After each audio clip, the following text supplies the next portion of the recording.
بسم الله الرحمن الرحيم ومن الناس من يقول آمنا بالله وباليوم الآخر وما هم بمؤمنين يخادعون الله والذين آمنوا وما يخدعون إلا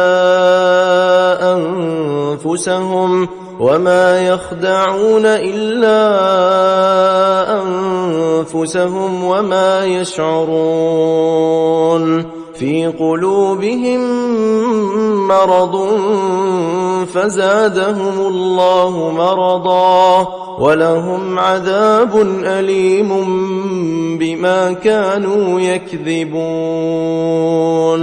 وإذا قيل لهم لا تفسدوا في الأرض قالوا إنما نحن مصلحون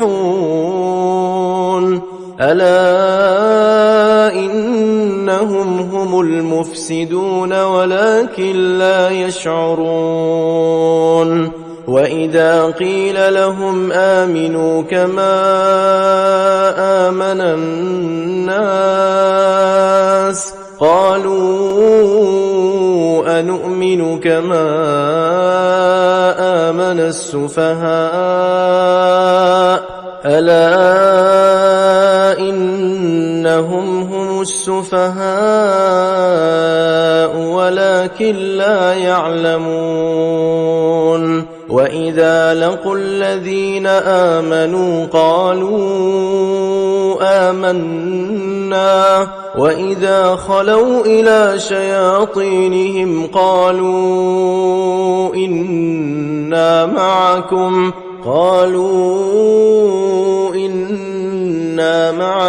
إنما نحن مستهزئون الله يستهزئ بهم ويمدهم في طغيانهم يعمهون أولئك الذين اشتروا الضلالة بالهدى فما ربحت تجارتهم وما كانوا مهتدين. نحمده ونصلي على رسوله الكريم أما بعد فأعوذ بالله من الشيطان الرجيم بسم الله الرحمن الرحيم رب اشرح لي صدري ويسر لي أمري واحلل عقدة من لساني يفقهوا قولي ربنا زدنا علما اللهم فقهنا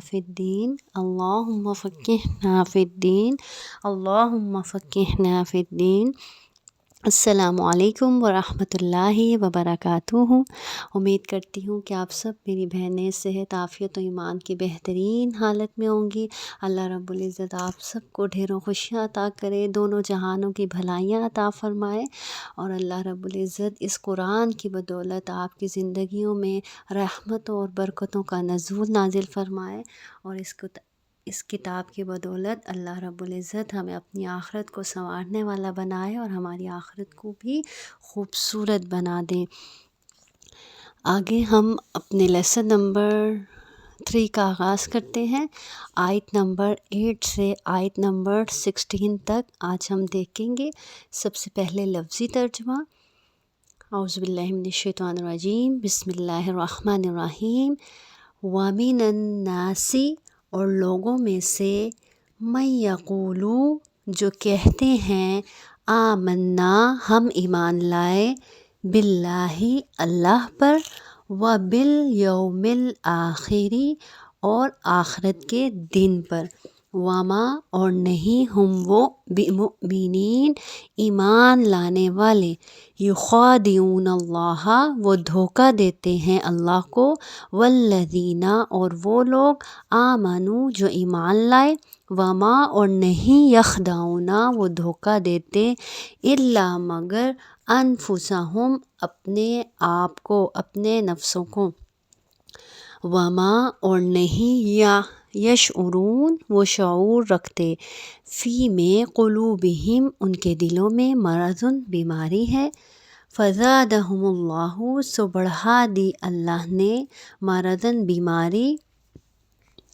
فزادہم تو بڑھا دی ان کی، اللہ نے، مرضاً بیماری، ولہم اور ان کے لیے، عذاب ہے، علیم دردناک، بما بوجہ اس کے جو، کانوا یکذبون وہ جھوٹ بولتے تھے۔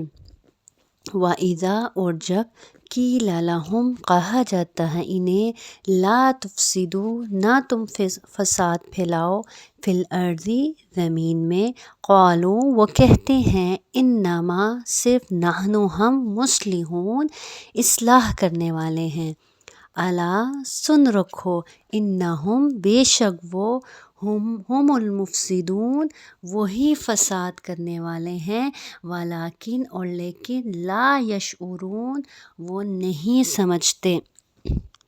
وَإِذَا اور جب، قیل لہم کہا جاتا ہے انہیں، آمنو تم ایمان لاؤ، کما جیسا کہ، آمنا ایمان لائے، الناس لوگ، قالوا وہ کہتے ہیں، انؤمن کیا ہم ایمان لائیں، کما جیسے، آمنا ایمان لائے، السفہاء بے وقوف، الا سن رکھو، انہم خود وہ، ہم وہی، السفہاء بے وقوف ہیں، ولیکن اور لیکن، لا یعلمون نہیں وہ جانتے۔ وَإِذَا لَقُوا اور جب ملتے ہیں، الذین ان لوگوں کو، آمنوا جو ایمان لائے، قالوا کہتے ہیں، آمنا ہم ایمان لائے، وَإِذَا اور جب، خلو اکیلے ہوتے ہیں، الی پاس، شیاطینہم اپنے شیطانوں کے، قالوا کہتے ہیں، انا ہم، معکم تمہارے ساتھ ہیں، انما بے شک ہم، نحن ہم، مستہزئون مذاق کرنے والے ہیں، اللہ یستہزئ مذاق کرتا ہے، بہم ان سے، ویمدہم اور بڑھاتا ہے، فی ان کو، طغیانہم ان کی سرکشی میں، یعمہون وہ اندھے ہو رہے ہیں، اولئک یہی لوگ، الذین جنہوں نے، اشتروا خرید لی، الضلالۃ گمراہی، بالہدی ہدایت کے بدلے، فما تو نہ، رابحت فائدہ دیا، تجارتہم ان کی تجارت نے، وما اور نہ، کانوا تھے وہ، مہتدین ہدایت پانے والے۔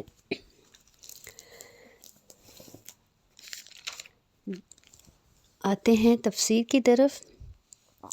سورۃ البقرہ کے آغاز میں اللہ رب العزت نے 3 گروہوں کا ذکر کیا ہے۔ سب سے پہلے متقین کا، خالص مومن، خالص متقی کون ہوتے ہیں، کامیاب لوگ کون ہیں، اس کے بعد خالص کافر۔ دوسرا گروہ کون سا، خالص کافروں کا ذکر کیا گیا، جن کے بارے میں اللہ رب العزت فرماتے ہیں کہ ان کو آپ ڈرائیں یا نہ ڈرائیں، کیونکہ وہ علی الاعلان انکار کر چکے ہیں، اس لیے اب آپ ان کو ڈرائیں یا نہ ڈرائیں، وہ ایمان لانے والے نہیں، کیونکہ ان کے انکار کی وجہ سے اللہ نے ان کے دلوں پر اور ان کے کانوں پر مہر لگا دی ہے، اور ان کی آنکھوں پر کیا ہے، پردہ ہے، اس لیے اب وہ ایمان لانے والے نہیں۔ اور اب تیسرے گروہ کا اللہ رب العزت ذکر کرنے جا رہے ہیں، وہ کون سا ہے، منافقین کا۔ اب اس آیت سے اللہ رب العزت، آیت نمبر 8 سے اللہ رب العزت منافقین کے تیسرے گروہ کا ذکر کر رہے ہیں۔ جس طرح پیچھے متقین کی کچھ صفات بتائی گئی کہ متقین کیسے ہوتے ہیں، ان کے اندر کون سی صفات پائی جاتی ہیں کہ وہ غیب پر ایمان لانے والے ہوتے ہیں، نمازوں کو قائم کرنے والے ہوتے ہیں، اور جو بھی اللہ رب العزت نے ان کو نعمتیں عطا کی ہیں وہ اس میں سے خرچ کرنے والے ہوتے ہیں۔ اسی طرح اب یہاں اللہ رب العزت منافقین کا ذکر کر رہے ہیں کہ وہ کیسے ہوتے ہیں اور ان کے اندر کون سی صفات پائی جاتی ہیں۔ اللہ رب العزت فرماتے ہیں وَمِنَ النَّاسِ مَن يَقُولُ آمَنَّا بِاللَّهِ وَبِالْيَوْمِ الْآخِرِ وَمَا هُمْ بِمُؤْمِنِينَ، بعض لوگ کہتے ہیں کہ ہم اللہ پر اور قیامت کے دن پر ایمان رکھتے ہیں۔ یعنی اللہ تعالیٰ فرما رہے ہیں لوگوں میں سے کچھ لوگ ایسے ہیں، یعنی مسلمانوں کو اللہ تعالیٰ آگاہ کر رہے ہیں، ایمان والوں کو آگاہ کر رہے ہیں کہ تم میں کچھ لوگ ایسے بھی ہیں جو کہتے تو ہے زبان سے کہ ہم اللہ پر اور قیامت کے دن پر ایمان رکھتے ہیں، لیکن اللہ تعالیٰ فرما رہے ہیں لیکن در حقیقت وہ ایمان والے نہیں ہیں، وہ اصل میں ایمان والے نہیں ہیں۔ کیوں ایمان والے نہیں ہیں؟ کیونکہ ان کی زبان جو کہتی ہے دل اس کی تصدیق نہیں کرتا، دل اس بات کو نہیں مانتا۔ جو زبان سے کہتے ہیں ہم ایمان والے ہیں، ہم اللہ پر ایمان لاتے ہیں، ہم آخرت پر ایمان لاتے ہیں، لیکن دل اس کی تصدیق نہیں کرتا۔ تو جو دل سے نہیں مانتا تو وہ ایمان والا نہیں، زبانی باتیں فائدہ نہیں دیتی جب تک کہ دل اس کی تصدیق نہ کرے، جب تک کہ دل اس بات کو مانے نہ، اور پھر جب دل مان لیتا ہے اس بات کو پھر اس کے بعد عمل تصدیق کرتا ہے۔ منافقت اس وقت تک ختم نہیں ہو سکتی جب تک ایمان دل میں اتر نہ جائے، دل کے اندر اپنی جگہ نہ بنا لے، دل میں ایمان مزین نہ ہو جائے، تب تک منافقت دل سے نہیں نکل سکتی۔ اور جب ایمان دل میں جگہ بنا لیتا ہے، واقعی انسان دل سے ایمان لاتا ہے، تو پھر خود بخود انسان کا عمل اس کے ایمان کی، اس کے قول کی تصدیق کرنے لگتا ہے۔ اپنے ہی دل کے خلاف جانا، دل کچھ کہہ رہا ہے لیکن زبان کچھ کہہ رہی ہے، دل زبان کے موافق نہیں ہے، تو یہ ہی سب سے بڑی منافقت ہے، یہی سب سے بڑی بیماری ہے۔ اپنی زبان اور دل میں ہمیں کیا کرنی ہے؟ برابری کرنی ہے، اور اس معاملے میں ہمیں اپنا حساب خود لینا ہے کہ آیا جو میں کہتی ہوں واقعی دل سے کہتی ہوں؟ پھر آگے اللہ رب العزت فرماتے ہیں یخادعون اللہ، وہ اللہ کو دھوکہ دیتے ہیں، اور کس کو؟ والذین آمنوا، اور وہ لوگ جو ایمان لائے ان کو دھوکہ دیتے ہیں۔ اللہ تعالیٰ فرما رہے ہیں وَمَا يَخْدَعُونَ إِلَّا أَنفُسَهُمْ وَمَا يَشْعُرُونَ، لیکن دراصل وہ تو خود ہی اپنے آپ کو دھوکہ دے رہے ہیں مگر وہ سمجھتے نہیں۔ اچھا، ایسے تھا کہ مکہ میں منافق نہیں تھے، یہاں تو سچے مومن تھے، یہاں پھر سچے کافر تھے، لیکن جب مدینہ آئے مسلمان، اور اس کے بعد جب غزوہ بدر ہوئی، مسلمانوں کو طاقت ملی، مسلمانوں کو فتح ہوئی، مسلمان اپنے قدموں پر کھڑے ہونے لگے، تو یہ جو مفاد پرست لوگ تھے جن کے اندر دنیا کی محبت کوٹ کوٹ کر بھری ہوئی تھی، جو مفادات کے پیچھے بھاگنے والے تھے، وہ اس بات کو سوچ کر کہ مسلمان طاقت پکڑ گئے تو ہمارے خلاف ایکشن نہ لے لیں، اس لیے اپنی دنیا بچانے کے لیے ایمان لانے میں ہی انہوں نے فائدہ سمجھا اپنا، اور اس لیے وہ زبانی کلامی کیا لے آئے؟ ایمان لے آئے، جبکہ دل ایمان کی طرف مائل نہیں تھا، دل ایمان کو پسند نہیں کرتا تھا، لیکن اپنی دنیا بچانے کے لیے، اپنے مفادات پرست لوگ تھے، فائدے حاصل کرنے کے لیے زبانی کلامی ایمان لے آئے۔ تو ایسے مفاد پرست لوگ کیا کہلاتے ہیں؟ منافق کہلاتے ہیں، کہ جہاں فائدہ ملے وہاں سے اپنا فائدہ لیا اور پھر چل پڑے۔ تو اللہ تعالیٰ ان کے بارے میں فرما رہے ہیں یخادعون اللہ والذین، وہ اپنی طرف سے اللہ اور ایمان والوں کو دھوکہ دیتے ہیں، مطلب اپنی طرف سے وہ کیا سمجھ رہے ہوتے ہیں کہ ہم نے اللہ اور ایمان والوں کو کیا دے دیا؟ دھوکہ دے دیا، کہ ہم ایمان والے نہیں، لیکن اپنی زبانوں سے ہم نے ان کو یقین دلا دیا۔ لیکن اللہ تعالیٰ فرما رہے ہیں دراصل وہ تو خود ہی اپنے آپ کو دھوکہ دے رہے ہیں مگر شعور ہی نہیں رکھتے۔ دھوکہ ہوتا کیا ہے؟ دھوکہ کہتے ہیں دوسرے کو اندھیرے میں رکھنا، کہنا کچھ اور کرنا کچھ، کہیں ہم تو دوسروں کو دھوکہ نہیں دیتے، دوسروں کو اندھیرے میں تو نہیں رکھتے. تو اللہ تعالیٰ کہہ رہے ہیں وہ خود ہی اپنے آپ کو دھوکہ دے رہے ہیں. اور حقیقت بھی یہی ہے، جو غلط کرتا ہے تو اس کی عقل سمجھ ماری جاتی ہے. جیسے پیچھے بھی ہم نے پڑھا نا، ان کی آنکھوں پر پردہ ہے، ان کے کان اور دل پر مہر لگ گئی ہے. اب ان کے کان اور آنکھیں اور دل کام نہیں کرتے، جس کی وجہ سے وہ شعور ہی نہیں رکھتے. اب ان کی عقل سمجھ کام ہی نہیں کرتی. غلط کام کرنے کی وجہ سے دل بوجھل ہو جاتا ہے، دل گندا ہو جاتا ہے، دل سیاہ ہو جاتا ہے، جس کی وجہ سے وہ سوچ سمجھ کی صلاحیت اس کے اندر سے ختم ہو جاتی ہے. ایسا انسان بے حس ہو جاتا ہے. اب وہ یہ بات سمجھ ہی نہیں پا رہا کہ اصل میں تو وہ اپنا نقصان کر رہا ہے. منافق دوسروں کو دھوکہ نہیں دے رہا، وہ تو اپنے آپ کو دھوکہ دے رہا ہے. وہ اپنی آخرت خراب کر رہا ہے. مسلمانوں کا اور ایمان والوں کا تو کچھ نہیں جا رہا، وہ تو در حقیقت اپنی ہی آپ کو نقصان پہنچا رہا ہے، اپنی ہی آخرت خراب کر رہا ہے، اور یہ بات اس کو سمجھ ہی نہیں آتی. اللہ رب العزت فرماتے ہیں فی قلوبہم مرض، ان کے دلوں میں بیماری تھی. کون سی بیماری تھی؟ نفاق کی، شک کی بیماری. اور شک کس قسم کا؟ کیسا شک؟ آخرت کے بارے میں شک، اللہ کے بارے میں شک، جنت اور جہنم کے بارے میں شک. یعنی ان سب چیزوں کے بارے میں کس چیز میں تھے؟ وہ شک میں تھے، جس کی وجہ سے یہ بات ان کو سمجھ نہیں آئی. اسی طرح دل میں جب دنیا کی محبت آ جائے، خواہشات کی محبت آ جائے، دنیا کو پانے کی لگن لگ جائے، تو وہ دل بھی کیا ہو جاتا ہے؟ بیمار ہو جاتا ہے، اور اس میں نفاق جنم لیتا ہے. کس دل میں؟ جس دل میں دنیا کی محبت آ جائے، جس دل میں خواہشات کی محبت آ جائے، دنیا کی خواہشات کو پانے کی محبت آ جائے، وہ دل بھی بیمار پڑ جاتا ہے. اور ایسے بیمار دل میں پھر نفاق کی جڑیں پروان چڑھنے لگتی ہیں. تو اللہ تعالیٰ کہہ رہے ہیں ان کے دلوں میں بیماری تھی، فزادہم اللہ مرضا، تو اللہ نے ان کو ان کی بیماری میں مزید بڑھا دیا. اور یہی حقیقت ہے کہ جو انسان دنیا کے پیچھے بھاگتا ہے تو پھر وہ بھاگتا ہی چلا جاتا ہے، اس کا کبھی پیٹ نہیں بھرتا. جیسے حدیث میں بھی آتا ہے نا، آپ سے ہم نے فرمایا کہ اگر انسان کو ایک سونے کی وادی دے دی جائے تو وہ دوسری کی تمنا کرے گا، دوسری دے دی جائے تو تیسری کی تمنا کرے گا، یہاں تک کہ قبر کی مٹی ہی انسان کا پیٹ بھر سکتی ہے. تو جو دنیا کا پجاری ہوتا ہے، دنیا کے پیچھے بھاگنے والا ہوتا ہے، اپنے خواہشات کے پیچھے بھاگنے والا ہوتا ہے، وہ بالکل ایسا ہی بندہ ہوتا ہے کہ وہ ان کے پیچھے بھاگتا جاتا ہے یہاں تک کہ قبر کی مٹی ہی سے اس کا پیٹ بھرتا ہے، اس سے پہلے اس کا پیٹ نہیں بھرتا. تو یہی حال ہے نا دنیا کے پیچھے بھاگنے والوں کا.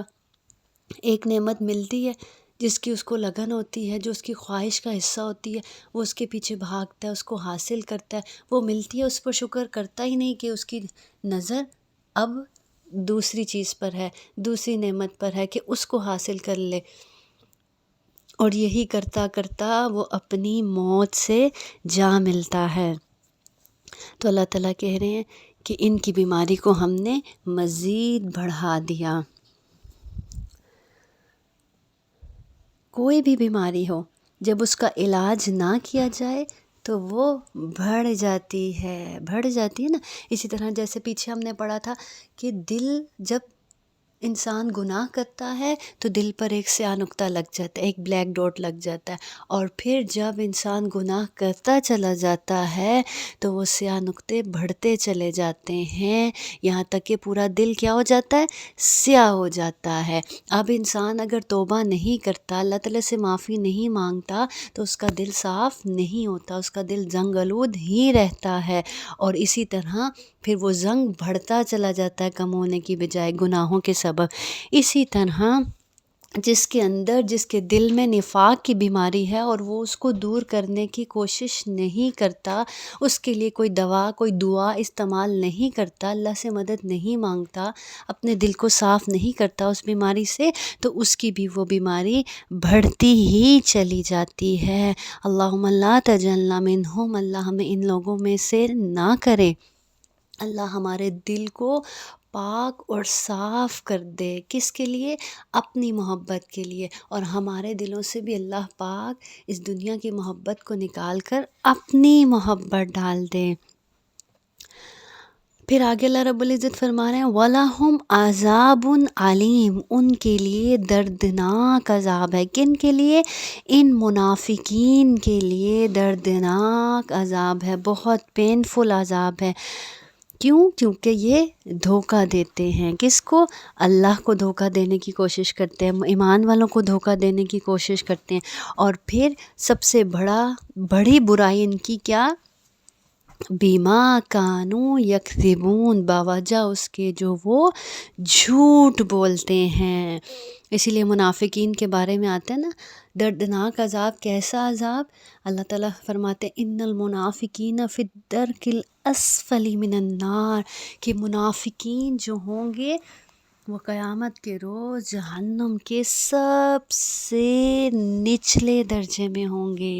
دیکھیں جو آگ کا عذاب ہے نا، سب سے ہلکا عذاب جس کو دیا جائے گا نا، وہ یہ ہوگا کہ اس کے پاؤں کے نیچے آگ کے انگارے جلیں اور جس سے اس کا دماغ ابلے گا۔ اور منافقین کہاں ہوں گے؟ جہنم کے سب سے نچلے درجے میں۔ تو سوچیں ان کا کیا حال ہوگا۔ اللہ تعالیٰ کہہ رہے ہیں اتنا دردناک عذاب کیوں؟ بوجہ اس کے جو وہ جھوٹ بولتے ہیں۔ جھوٹ کیا ہوتا ہے؟ کس کو کہتے ہیں؟ خلاف واقعہ بات کرنا، یعنی وہ بات ویسی ہے نہیں جیسی پیش کرنا۔ اور جھوٹ ہدایت کے راستے میں سب سے بڑی رکاوٹ بنتا ہے۔ آپ صلی اللہ علیہ وسلم سے حدیث میں آتا ہے، آپ صلی اللہ علیہ وسلم سے پوچھا گیا مومن بزدل ہو سکتا ہے؟ آپ صلی اللہ علیہ وسلم نے فرمایا ہاں ہو سکتا ہے۔ اسی طرح آپ صلی اللہ علیہ وسلم سے پوچھا گیا مومن بخیل ہو سکتا ہے، بخل کرنے والا؟ آپ صلی اللہ علیہ وسلم نے فرمایا ہاں ہو سکتا ہے۔ پھر آپ صلی اللہ علیہ وسلم سے پوچھا گیا مومن جھوٹا ہو سکتا ہے؟ آپ صلی اللہ علیہ وسلم نے فرمایا نہیں، مومن بزدل ہو سکتا ہے، بخیل ہو سکتا ہے، لیکن مومن جھوٹا نہیں ہو سکتا۔ تو کیا پتہ چلتا ہے؟ ایمان اور جھوٹ کا کوئی میل نہیں ہے۔ اسی طرح حذیفہ بن یمان کہتے ہیں کہ آپ صلی اللہ علیہ وسلم کے زمانے میں کوئی ایک جھوٹ بات کہتا تو منافق ہو جاتا، اور آج میں دیکھتا ہوں کہ دن میں لوگ کتنی بات جھوٹ کہتے ہیں اور پھر بھی مومن کہلائے جاتے ہیں۔ اسی طرح ایک اور حدیث میں آتا ہے آپ صلی اللہ علیہ وسلم نے فرمایا 3 خصلتیں جس میں ہیں وہ پکا منافق ہے، اگرچہ نماز پڑھتا ہو، روزہ رکھتا ہو، حج کرتا ہو، صدقہ خیرات کرتا ہو، لیکن یہ 3 خصلتیں اگر اس میں پائی جاتی ہیں تو وہ پکا منافق ہے۔ کون سی 3 خصلتیں؟ بات کرے تو کیسی بات کرے؟ جھوٹی بات کرے، بات کرے تو جھوٹ بولے، وعدہ کرے، نمبر 2 وعدہ کرے تو وعدہ خلافی کرے، نمبر 3 جب بھی امانت دی جائے تو اس میں خیانت کرے، یعنی اپنی کمٹمنٹس پوری نہیں کرتا منافق۔ تو جھوٹ کی ایک قسم مذاق میں جھوٹ بولنا، ہم اپنی ایک بات سے اگلے کی زندگی برباد کر دیتے ہیں اور ہم کہتے ہیں ہم تو مذاق کر رہے تھے۔ تو مذاق میں بھی جھوٹ بولنا جھوٹ ہی لکھا جاتا ہے، جھوٹ ہی مانا جاتا ہے۔ اسی طرح دوسرے کی خوشامد کرنا، ایک قسم کیا کہ دوسرے کی خوشامد کرنا، آپ کرنا نہیں چاہتے کسی کی تعریف، لیکن یہاں بھی کیا ہے؟ مفاد ہے، آپ کو کوئی اس سے کوئی مفاد ہے، کوئی فائدہ حاصل کرنا ہے جس کی وجہ سے آپ اس کی کیا کر رہے ہیں؟ خوشامد کر رہے ہیں، جبکہ دل اس کی خوشامد پر رضامند نہیں ہے، لیکن زبان سے آپ کر رہے ہیں۔ کیوں؟ کیونکہ آپ کو اس بندے سے کوئی کسی قسم کا مفاد حاصل کرنا ہے، اس لیے آپ اس کو مکھن لگا رہے ہیں جھوٹے جھوٹے۔ تو یہ کس میں آتا ہے؟ یہ بھی جھوٹ ہی میں آتا ہے۔ اسی طرح جھوٹ کی ایک قسم کیا ہے؟ مبالغہ آرائی، یعنی ایک چھوٹی سی بات ہے اس کو بہت بڑا بنا کر پیش کرنا۔ تو یہ تینوں قسمیں بھی کس کی ہیں؟ جھوٹ ہی کی قسمیں ہیں۔ تو ہمیں اپنی زندگیوں سے جھوٹ کو نکالنا ہے، کیونکہ یہ منافق کی سب سے بڑی خصلت ہے کہ وہ جھوٹ بولتا ہے، اور اسی کی وجہ سے اللہ تعالیٰ کہہ رہے ہیں کہ بما کانوا یکذبون، کیونکہ وہ جھوٹ بولتے تھے اس لیے ان کو دردناک عذاب دیا جائے گا۔ پھر آگے اللہ رب العزت فرماتے ہیں وَإِذَا قِيلَ لَهُمْ لَا تُفْسِدُوا فِي الْأَرْضِ قَالُوا إِنَّمَا نَحْنُ مُصْلِحُونَ، اور جب ان سے کہا جاتا ہے کہ زمین میں فساد نہ کرو تو جواب دیتے ہیں کہ ہم تو صرف اصلاح کرنے والے ہیں، یعنی بگاڑ پیدا کرتے ہیں اور کیا کہتے ہیں کہ ہمارا مقصد تو صرف کیا تھا، اصلاح پیدا کرنا تھا۔ پہلے کام خراب کر دیتے ہیں اور پھر کیا کہتے ہیں کہ ہمارا مقصد کام خراب کرنا نہیں، ہمارا مقصد تو اصلاح کرنا تھا۔ تو پتہ کیا چلتا ہے کہ منافق کی خصلتوں میں یہ بھی خصلت شامل ہے کہ وہ اپنی غلطی کا اعتراف نہیں کرتے۔ جب ان سے کہا جاتا ہے کہ ایسا نہیں کرو تو وہ کہتے ہیں کہ نہیں، ہم تو کیا کرنے والے ہیں، ہم تو اصلاح کرنے والے ہیں، یعنی اپنے غلط کاموں کو بھی اچھا سمجھتے ہیں۔ یہ کب ہوتا ہے؟ جب انسان بے حس ہو جاتا ہے، گناہوں کی وجہ سے بے حس ہو جاتا ہے تو اپنے غلط کارناموں کو بھی اچھا سمجھتا ہے اور ان پر بھی کیا کرتا ہے، فخر کرتا ہے، اتراتا ہے۔ اللہ تعالیٰ کہہ رہے ہیں الا انہم هم المفسدون ولکن لا یشعرون، خبردار ہو، اللہ تعالیٰ کہہ رہے ہیں آگاہ ہو جاؤ۔ اللہ اپنے بندوں کو خبردار کر رہے ہیں، اپنے پیارے مومن بندوں کو خبردار کر رہے ہیں کہ خبردار ہو جو، آگاہ رہو، یقیناً یہی لوگ فساد کرنے والے ہیں جو کہہ رہے ہیں کہ ہمارا ارادہ تو اصلاح کا تھا، ہم تو فساد کرنے کا ارادہ نہیں رکھتے تھے۔ اللہ تعالیٰ کہہ رہے ہیں جان لو کہ یہی لوگ فسادی ہیں لیکن شعور سمجھ نہیں رکھتے، یعنی کرنے والوں کو خود ہی نہیں پتہ کیا کر رہے ہیں۔ لیکن تم محتاط رہو ایسے لوگوں سے، تم ایسے لوگوں سے دھوکہ مت کھاؤ۔ منافق کیسے پہچانا جاتا ہے؟ جیسے کافر کیسے پہچانا جاتا ہے کہ وہ علل اعلان انکار کرتا ہے اللہ کا، آخرت کا، ہر چیز کا، اور اسی طرح منافق کیسے پہچانا جاتا ہے کہ اس کے قول اور فعل میں تضاد ہوتا ہے، وہ جیسا کہتا ہے ویسا کرتا نہیں۔ مثال کے طور پر اگر کوئی انسان کسی کی خوب خوش آمدیں کرے، خوب تعریفیں کرے، خوب بڑی بڑی باتیں کرے، لیکن جب اس کو ضرورت پڑے اور وہ مشکل وقت میں ہو اور وہ اس کے کام نہ آئے تو سمجھ لیں کہ ایسے لوگوں سے پھر دھوکہ نہیں کھانا، ایسے لوگوں سے محتاط رہنا ہے۔ اب کیا کریں گے؟ ایسے لوگوں سے محتاط تو رہیں گے لیکن چرچا نہیں کریں گے کہ ہاں فلاں تو ہے ہی منافق، فلاں تو ہے ہی ایسا۔ یہ اختیار مجھے اور آپ کو، ہم میں سے کسی کو اللہ نے نہیں دیا کہ ہم کسی پر کفر کے فتوے لگائیں یا کسی پر منافقت کے فتوے لگائیں۔ دیکھیں صحابہ جب بھی کوئی ایسی بات سنتے تھے تو ان کو اپنے بارے میں ڈر ہوتا تھا کہ میں تو منافق نہیں ہوگی یا ہو گیا۔ تو ہمیں بھی اپنے بارے میں سوچنا چاہیے ان آیات کو پڑھنے کے دوران کہ ان میں سے کون سی خصلت مجھ میں پائی جاتی ہیں، یا ان میں سے کوئی بھی ایک بات مجھ میں تو نہیں پائی جاتی۔ اگر پائی جاتی ہے تو اس کو نکالنے کی کوشش کرنی ہے، اور ہاں اگر دوسروں میں کسی طرح سے یہ پائی جاتی ہیں تو وہاں دوسروں سے دھوکہ کھانے سے بچنے کے عوض اللہ تعالیٰ کہہ رہے ہیں، اللہ تعالیٰ نے آگاہ کر دیا ایسے لوگوں سے کہ ایسے لوگوں سے خبردار رہو، یعنی محتاط رہو۔ وَإِذَا قِيلَ لَهُمْ آمِنُوا كَمَا آمَنَ النَّاسُ قَالُوا أَنُؤْمِنُ كَمَا آمَنَ السُّفَهَاءُ أَلَا إِنَّهُمْ هُمُ السُّفَهَاءُ وَلَكِنْ لَا يَعْلَمُونَ، اور جب ان سے کہا جاتا ہے کہ اور لوگوں یعنی صحابہ کی طرح تم بھی ایمان لاؤ، یعنی جیسے صحابہ سچے دل سے ایمان لائے ہیں، اللہ کو تسلیم کیا ہے، آخرت پر سچے دل سے یقین رکھتے ہیں، اسی طرح کا تم بھی ایمان لاؤ۔ تو جواب دیتے ہیں کہ کیا ہم ایسے ایمان لائیں جیسے بے وقوف ایمان لائیں؟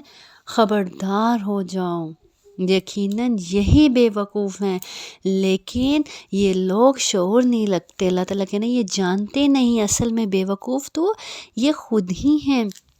یعنی کس کو بے وقوف کہہ رہے تھے؟ صحابہ اکرام کو بے وقوف کہتے تھے کہ یعنی ہم ان بے وقوفوں، نعوذ باللہ، ان بے وقوفوں کی طرح ایمان لائیں،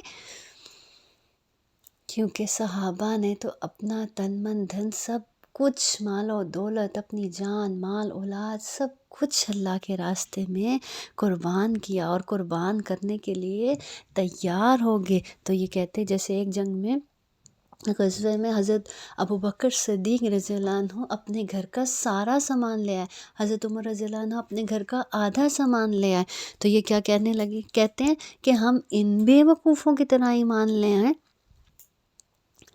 جو اپنے بارے کچھ سوچتے ہی نہیں، اپنے فائدے کے متعلق کچھ سوچتے ہی نہیں ہے، تو بے وقوف ہیں۔ یعنی ان کی نظر میں ایسے ایمان والے کون تھے؟ بے وقوف تھے۔ اور آج بھی ہماری نظر میں ایسے لوگ جو دین کے لیے مخلص ہوں، خالص ہوں، ان کو بے وقوف سمجھا جاتا ہے کہ یہ تو ہیں ہی بے وقوف، سب کچھ ہی اپنا قربان کر لیتے ہیں۔ اتنا بھی نہیں حکم دیا گیا کہ سبھی کچھ قربان کر دو دین کے راستے میں۔ تو اللہ تعالیٰ کہہ رہے ہیں اصل میں تو بے وقوف وہ خود ہیں، بے وقوف صحابہ نہیں ہیں، سچے ایمان والے نہیں ہیں، وہ لوگ نہیں ہیں جو اپنا سب کچھ اپنے اللہ کے لیے، اپنے دین کے راستے میں، اس کے دین کے راستے میں قربان کرتے ہیں، بلکہ وہ تو سمجھدار ہیں جو اپنی آخرت بنا رہے ہیں، بلکہ بے وقوف تو یہ خود ہیں جو اپنی آخرت کو تباہ کر رہے ہیں۔ اور دیکھیں اللہ اپنے بندوں سے کتنی محبت کرتا ہے، ایمان والوں سے، کہ ایمان والوں کے حق میں فوراً اللہ تعالیٰ خود جواب دے رہے ہیں۔ قابل غور آیت ہے، بڑی خوبصورت آیت ہے۔ اللہ تعالیٰ کہہ رہے ہیں وہ بے وقوف نہیں ہیں ایمان والے، بے وقوف تو یہ ہیں۔ خبردار ہو جو، آگاہ رہو کہ بے وقوف یہی ہیں، لیکن یہ جانتے نہیں ہیں۔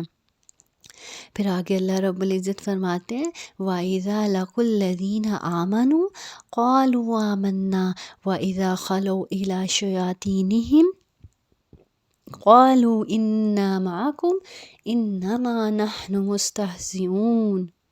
اور جب ایمان والوں سے ملتے ہیں تو کہتے ہیں کہ ہم بھی ایمان والے ہیں، اور جب اپنے بڑوں کے پاس جاتے ہیں، یعنی اپنے سرداروں کے پاس، اپنے لیڈروں کے پاس جاتے ہیں، تو کہتے ہیں ہم تو تمہارے ساتھ ہیں، ہم ان سے صرف مذاق کرتے ہیں۔ یعنی مفاد پرست لوگ تھے نا، تو دونوں جگہ سے اپنے اپنے فائدے سمیٹنے کے لیے دونوں کو راضی رکھنے کی کوشش کرتے تھے، دونوں کو اپنی وفاداریوں کا یقین دلاتے تھے۔ ادھر جاتے تھے تو ان کو کہتے تھے ہم تو تمہارے ہی ساتھ ہیں، ہم تو تمہارے ہی وفادار ہیں، تاکہ ادھر سے مسلمانوں سے فائدے حاصل کر سکے۔ اور جب ادھر کفار کے پاس آتے تھے تو ان کو کہتے تھے ہم تو ان سے مذاق کرتے ہیں، ہم تو ان کا مذاق بناتے ہیں، اصل میں تو ہماری ہمدردیاں تمہارے ساتھ ہیں، یعنی تاکہ دونوں طرف کے فائدے، دونوں طرف کی دنیا کو سمیٹ سکیں۔ اور حقیقت یہی ہے، دھوکہ دینے والا یا دھوکہ دینے والے لوگ کسی کے بھی نہیں ہوتے، وہ اپنے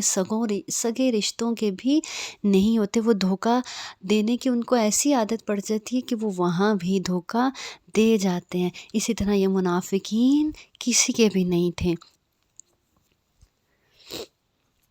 پھر اللہ تعالیٰ آگے فرماتے ہیں اللہ یستہزئ بہم ویمدہم فی طغیانہم یعمہون۔ اللہ تعالیٰ بھی ان سے مذاق کرتا ہے۔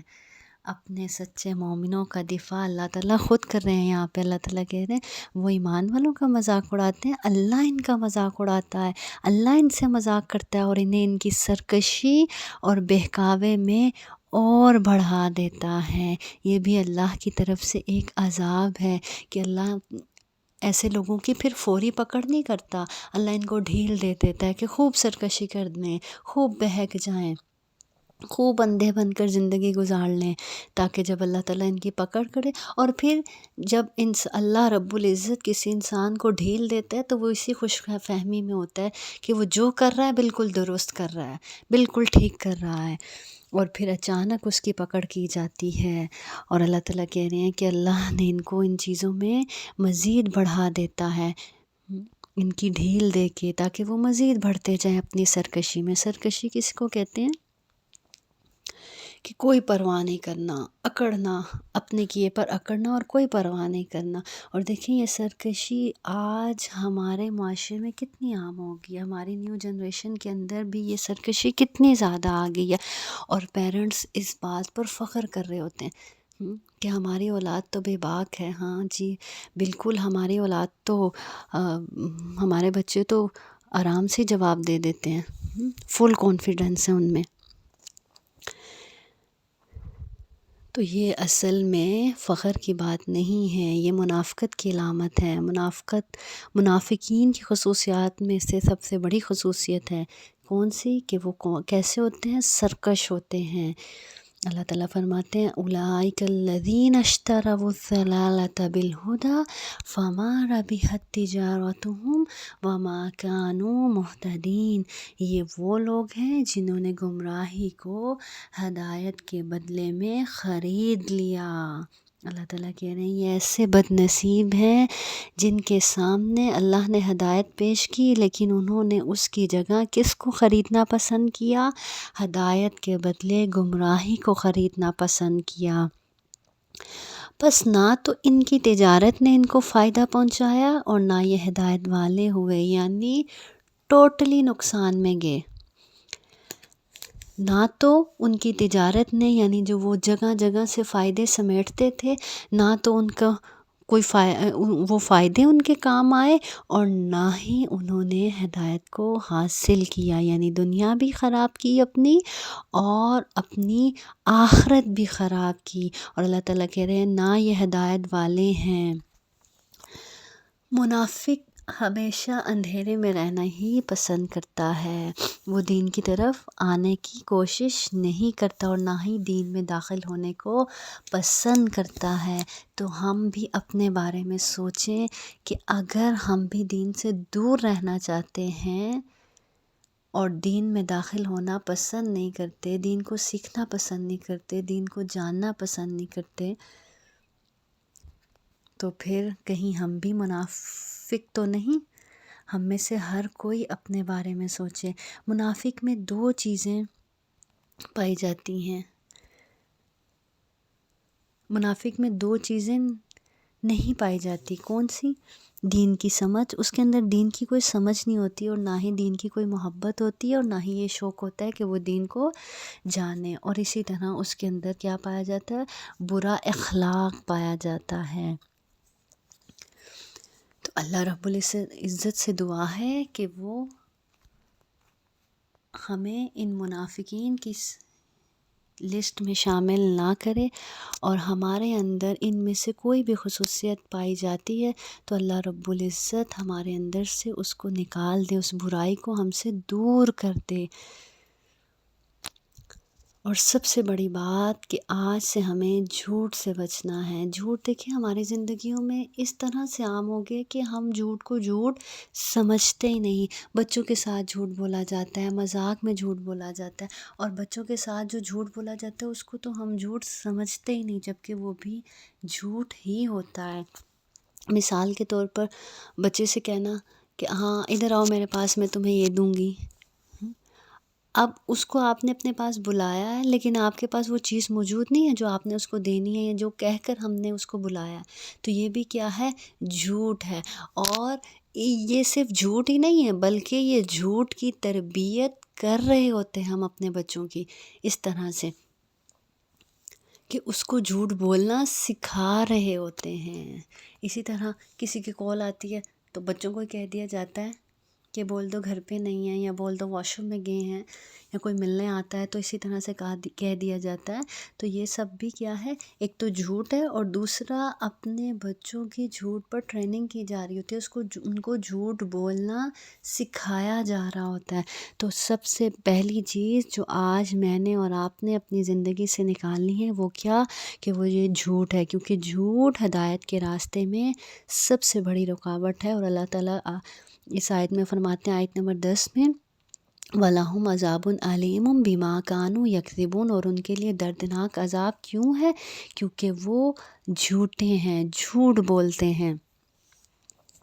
تو میں نے اور آپ نے، ہم سب نے اپنا جائزہ لینا ہے کہ کون کون سی بات ہے جہاں ہم غلط بیانی کرتے ہیں، اور کہاں کہاں وہ ظاہر کرتے ہیں جو ہم ہوتے نہیں ہیں، اور اسی طرح کہاں کہاں دوسروں کو اندھیرے میں رکھتے ہیں۔ وآخر دعوانا ان الحمد للہ رب العالمین۔ سبحان ربک رب العزت عما یصفون والسلام علی المرسلین والحمد للہ رب العالمین والحمد للہ رب العالمین والحمد للہ رب العالمین۔ والسلام علیکم ورحمۃ اللہ وبرکاتہ۔ بسم اللہ الرحمن الرحیم۔ ومن الناس من يقول آمنا بالله وباليوم الآخر وما هم بمؤمنين يخادعون الله والذين آمنوا وما يخدعون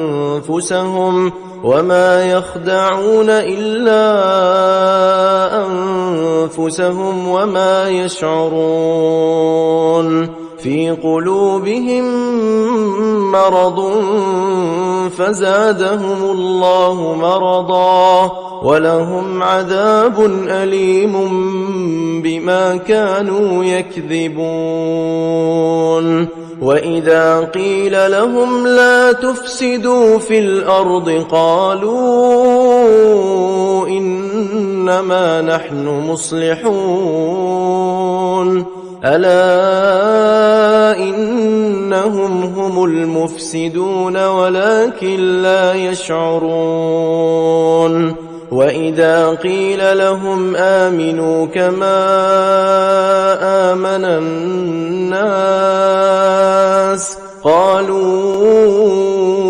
أنؤمن كما آمن السفهاء ألا إنهم هم السفهاء ولكن لا يعلمون وإذا لقوا الذين آمنوا قالوا آمنا وإذا خلوا إلى شياطينهم قالوا إنا